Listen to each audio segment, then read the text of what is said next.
I've got Amnish Agarwal, Senior Vice President with Prabhudas Lilladher joining us right now. Amnish, good morning. Good to have you here. What do you make of the proposals? I know that some of this, of course, came out earlier. The expert committee, which was constituted by the Health Ministry, had recommended some of this. But, what had happened was after that we heard that the government and the ministry wasn't really keen on taking up some of these suggestions. Now, the ministry itself is putting up these suggestions for feedback. Is there a bit of a flip-flop? And what is your reaction to what has been put out in terms of proposals? You see, the proposals have been put out. They are open to recommendations and views by the general public. And after that, it would be put before both houses of parliament to be converted into law. So I think there is quite a bit of time before these actually get converted into law and come into force.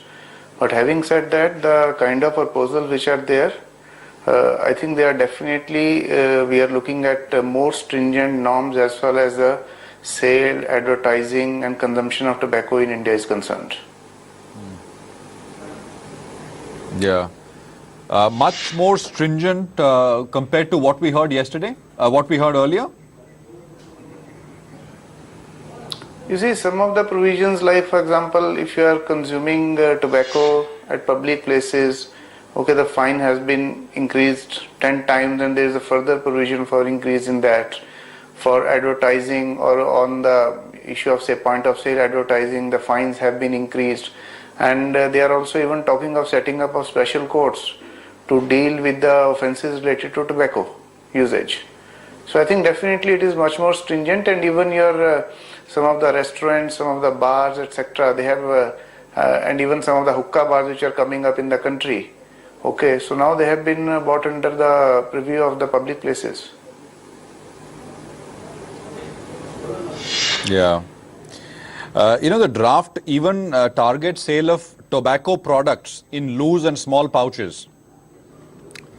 This one argument which was given is that companies like ITC may launch smaller packs to get around these norms which were put out earlier. But now apparently the draft also targets sale of tobacco products in loose and small pouches, which may deter companies like ITC from launching smaller packs. You see, I think the word which is mentioned there is the specified pack sizes or something of that sort. Okay, so I think we will have to see whether they actually allow the sale in the small packs, and that too, would be the size of the small pack. For example, we are also looking at, you can say, the stringent guidelines with respect to your pictorial warnings in cigarettes. Now, for example, if you pack 2 or 3 cigarettes in a pack, then the pack size itself won't leave any space. Well, it will be so small for any pictorial warnings to be printed over there. So I think there would definitely be more clarity as we go along regarding these guidelines and how it would be implemented. Amnish, one more thing which I noticed was certain restrictions on corporate social responsibility activities by tobacco companies indirectly promoting tobacco products. What's your view on this? And of course, there's a general curb on advertising of any sort, right? Even at the point of sale.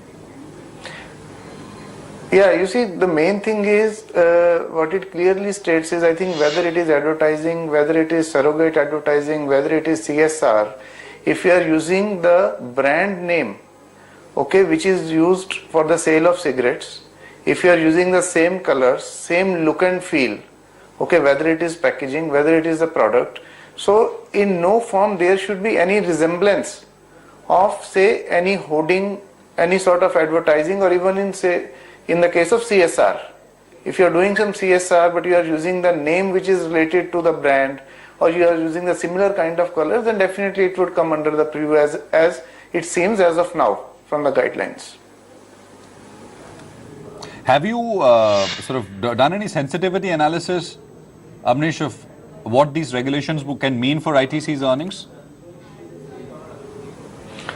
You see, it's too early to say, because these guidelines are not, you see, they are new for India, but globally, you see, tobacco industry has been degrowing in most of the developed nations, and in fact in some of the developing countries also. Okay, these norms have become applicable in some other countries also, but overall tobacco industry has been growing profits on the basis of the price increases and not primarily on the basis of volumes. So first of all, we would wait for what happens in this year's budget and finally in what form and manner these all guidelines are implemented. Because there is also a practical issue of implementing these guidelines. That is why the new guidelines which have been proposed, they talk of much stringent penalties for smoking in public places. Okay, so if you look practically in a vast country like India, it's not easy to implement. That's why we will have to wait and watch in what form or manner they get implemented. And all these are also subject to various amendments which might come in due course when the bill goes to the parliament also. Yeah. No, but one thing is sure, the ministry and the government wants to bring about change right now. Of course, whether it will get diluted because of the difficulty in implementation. I guess the sector is also an important source of revenue. ITC itself, for example, is an important source of revenue for the government in terms of taxes, etc. So will that be a consideration? What's your sense, Amnish? You see, it's difficult to say because I think it's a catch-22 kind of a situation for the government also. But having said that, in India, 86% of the tobacco consumption happens in the form of BDs and other chewing tobacco and other forms. So I believe that the law needs to be very holistic if you are really serious in controlling the maintenance of tobacco in this country. But having said that, I would say that doing a sensitivity and all at this point of time, we are not looking at it. Because if you look at even past few years, ITC has been actually growing the profits mainly on the back of realizations and not necessarily the volumes. The only thing what needs to be seen is that how far and how big can be the impact of this. Can it be neutralized by the price increases or not? And it will also be a function of whether and in what form tobacco gets subsumed in GST, what sort of excise regime we are having. So I think it is not the singular factor in deciding where the earnings will go and where the sentiments will go. Okay, you have ITC as one of your top picks, right? Or as the top pick in the sector? Yeah, you see, ITC has been the biggest underperformer in the sector. Okay, today on our current earnings, it is trading at roughly around say 20 times FY17 earnings, whereas all other stocks in the sector, even if you look at some of the mid-cap names, they are trading anywhere between 25 to 30 times. So the way stock has underperformed in the last year or so, it has become really cheap relative to the sector. And if you compare ITC with other global tobacco companies, okay, they are trading at say in a range of say 15 to 17 times. Okay, which is in line with what other FMCG stocks are trading globally.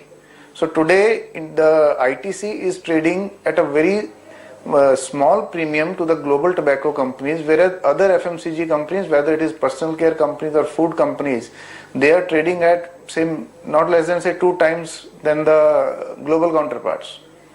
So that makes ITC very attractive purely from the valuation standpoint, and from that angle the stock really looks good. But yes, the uncertainty is also there. There is no doubt about it. Okay, let's come to HUL. The stock is up 21% in the last 7 or 8 trading sessions, Amnish. You know, the big talking point is that with the near 60% fall in the price of oil, and some estimates suggest that almost 40% of levers input is linked to crude oil in some way or the other. Gross margins have a lot of scope to expand. My question is the market overestimating the benefit of the fall in oil prices on HUL's margins? You see, the calculation I believe is not as simple as it seems at the outset. Okay, if we compare the current fall with what happened in 2009 global meltdown, okay, what actually happens is that first is your oil comes down, then the various crude oil derivatives are there. And usually the decline in the prices of crude oil derivatives is not more than say around 60 to 70% of the decline in the prices of oil. And then when it comes to, and there's a time lag also, but after your derivatives also come off, Okay, then if you look at various permutation combinations, yes, gross margins have a tendency to go up in such scenarios. But two things I would like to mention here. First being that it's a competitive market. Okay, if you are normally operating with a gross margin of say 46, 47%, so you suddenly can't see a sustainable gross margin going up to 54, 55 or 50% plus. You can pocket some of the gains, that can't be ruled out, but your margins cannot go to an absolutely different trajectory in the longer term. Although I think there are market forces, the competition is there, and I also don't rule out some sort of a price cuts and even increase in the sales promotions. But having said that, I think there could be 2 to 3 quarters where your margins may look slightly inflated, but if you are looking at slightly longer term, because the market is valuing stocks more on FY17, by the time if you are looking at FY17, then margin gains purely due to crude prices coming down will not be very significant. Because 2 years is a long time for the market forces to catch, for all the competitive forces to act and bring your margins to a level which is more sustainable in the longer term. Would this lead to, over a period of time, would this lead to pricing pressure as well? Companies will, as you said, price gains won't happen. Maybe in some categories you will see price cuts, right? Over the last many years, would you agree a large portion of HUL's growth has come from price hikes, even as there have been doubts and concerns about volume growth, and those concerns still remain. So what is going to be the net impact of all of this? The change scenario in terms of oil prices coming off? You see, it would be too premature. Like I am saying, for the next 2-3 quarters, you will see robust increase in margins. Okay, how much that would be a function of how much increase in sales promotions a company undertakes, how much increase in advertising happens, and how much price cuts happens. And it is too early to take a call on that because it's more like an evolving market. And secondly, what was the second part of your question? No, I mean that basically was the point. What's going to be the net impact? I mean, how should we read this? Because you see, for the next 2-3 quarters, you can be pretty sure of the margin expansion. But today we are valuing the stocks on FY17 and not the next 2 or 3 quarters. If the next 2 quarters margins expand and we try to extrapolate it to FY17, I think that would be reading a bit too much into the numbers and trying to inflate the profitability in the long term. Right. You think lever on fiscal 17 is, is an okay buy? It figures as one of your top picks. It's not too expensive? You see, we were positive on the stock. The stock was ruling around, say, 750, 760 levels. Okay, there has been a run-up of nearly 20% in the past, say, 10-15 days or so. The run-up is a bit too sharp. Okay, so although in the long term I am positive on the company, directionally on the various initiatives of the company, long-term profitability growth of the company, but definitely I would avoid buying at the current prices and would wait for the stock price to correct to make a fresh entry. Okay, 910, I mean, very large outperformance on HUL. I just want to come to Asian Paints. Now again, something which has run up quite a bit recently. And other paint stocks also have, but I understand that you have Asian Paints under your coverage. Is the impact on Asian Paints a lot more direct? It's the largest paint company in India, almost 3 times the size of the next competitor. The market is, of course, seems to be very bullish on this one. That, of course, also is an oil play. What's your sense? You see, Asian Paints has got much more delta to oil because nearly 57% of the raw materials are linked to crude. Okay, but having said that, Asian Paints is one company which has always looked at increasing its market share and overall growth rather than just trying to pocket the margins. Because if you look at FY9-10 cycle also, Asian Paints had cut prices by nearly 10% within a span of 6 months. And whatever margin gains happened to the company, they were mainly led by the lower excise duty and higher volumes.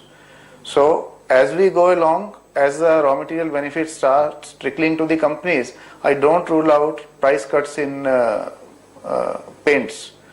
So like I said, in HUL, you might see sharper increase in margins in the next 2-3 quarters, but definitely by the time we go to FY 16-17, we will have, even if the increase is there, it will be much moderate increase than what we are estimating as of now. Would you say most of the gain in paint stocks is largely on the back of oil, or is it also about more urbanization? This entire theme of the home building theme, right? I mean, a lot of focus on that from the government as well. I mean, is it to do with that, or it's largely all oil driven?